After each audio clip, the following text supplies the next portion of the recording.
자, 이번 연도 수능 특강이 나오자마자 우리 친구들이 혼자 진행해보고 모르는 문제들을 제게 요청을 했는 게 이제 세 가지가 있더라고요. 이게 책으로는 우리가 수업을 하는데 이걸 블로그라든지 유튜브로 옮기려면은 디지털 문서가 있어야 되는데 이게 지금 EBS 측에서는 다음 주에 나온다고 공고를 해서 급하게 이렇게 저기 사진을 찍어서 보충 자료로 지금 올리고 있거든요. 제 강의를 다른 데서 들으시는 분들은 책을 보시면서 우선 문제를 풀어 보시고요.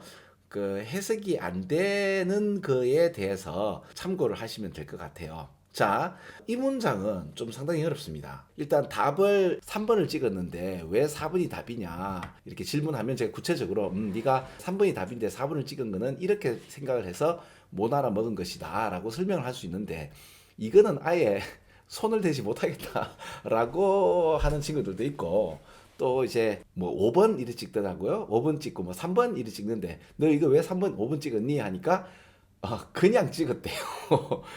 그러니까 어떤 근거를 해서 찍은 게 아니고 일단 모르겠다라는 하고 같은 답이죠. 그죠? 그래서 이런 문제가 나오면 어떻게 하느냐? 그래서 이 수업은 1부, 2부로 나눌게요. 1부는 이 수업을 좀 쉽게 찍는 방법을 가르쳐 드리고요.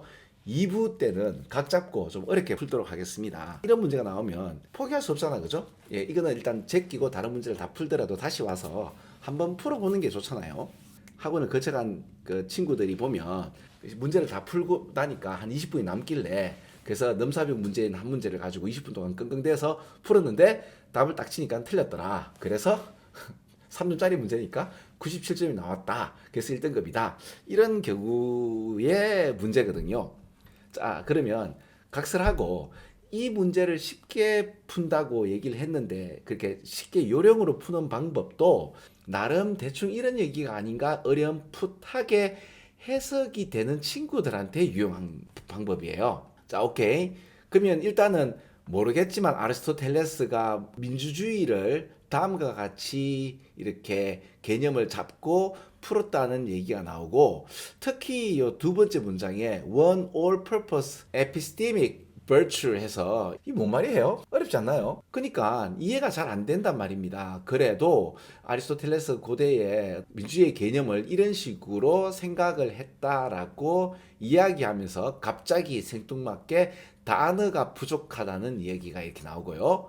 근데 그것이 타당하다 그러면서 이 나온 말들이 대충 그래도 읽어보시면 대의민주주의, 즉 나의 권력을 이양한다라는 표현이 읽다가 지치면서 밑에서 네 번째 줄에 보면 Transfer their decision making authority에서 결정 정책의 권한을 to agents who bear their decisional cost에서 이 문장 좀 어렵지만 뭔가 모르게 나의 결정에 관한 권한을 누구에게 양도한다는 표현이 나오면서 마침 뭔가 모르게 우리 지금 현재의 민주주의에 관련된 고대의 민주주의가 이런데 현대의 민주주의는 이렇다라는 대충 그런 뜻이 아닌가라고 긴가민가 하면서 어렵게 읽었단 말입니다. 근데 뭔 말인지 모르겠어.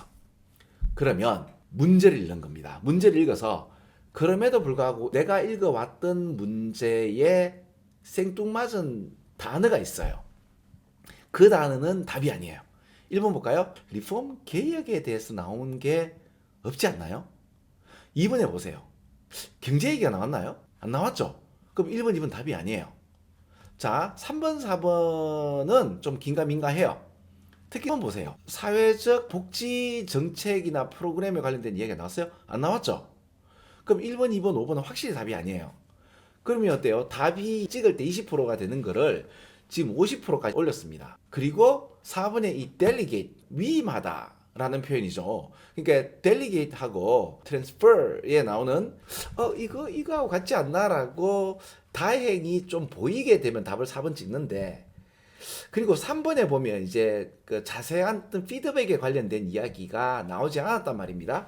그럼에도 3번 같은 경우는 1번, 2번, 5번만큼이나 참 확 두드러지는 느낌은 없어요. 왜 그런가 하면 이게 그 제일 끄트머리에 이게 단어가 나왔단 말이에요. 우리 한국인들은 왜 제일 마지막이 중요하다고 보통 이렇게 의식적인 어떤 틀이 잡혀 있다 보니 말이 그러니까 왜 우리 한국어는 왜 끝까지 들어봐야지 그 제대로 된 참뜻을 안다고 하잖아요.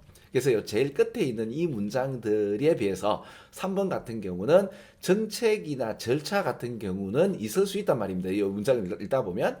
근데 이제 상세한 피드백에 관련된 문장은 없었지만 이게 앞에 있다 보니 놓치기가 쉽지 않을까라는 게 제 생각입니다. 자, 그래서 일단 쉬운 버전으로 깜깜이 힘들게 읽었지만 그럼에도 이게 읽혀지면서 다 읽고 난데 뭔지는 모르겠고 그런데 답을 구해야 되는데 없는 거 한번 제거해 보자 하면 얻어 걸리는 게 있어요. 그 답은 4번으로 얻어 걸리는 게 다행히 그렇게 풀어서 맞추게 되면 땡큐죠. 자, 그래서 이렇게 쉽게 푸는 방법을 한번 제시했고요. 여기에 관련된 철학적, 인문학적 함의를 한번 설명드리면서 좀 어렵게 진행하는 거를 두 번째 영상을 올리겠습니다. 자, 일단 그래서 쉽게 풀어보는 방법 하나를 이렇게 설명드렸습니다. 네, 두 번째 이어서 이거를 각 잡고 어렵게 푸는 방법을 또 설명 올리겠습니다. 여기까지 하겠습니다. 여러분 안녕.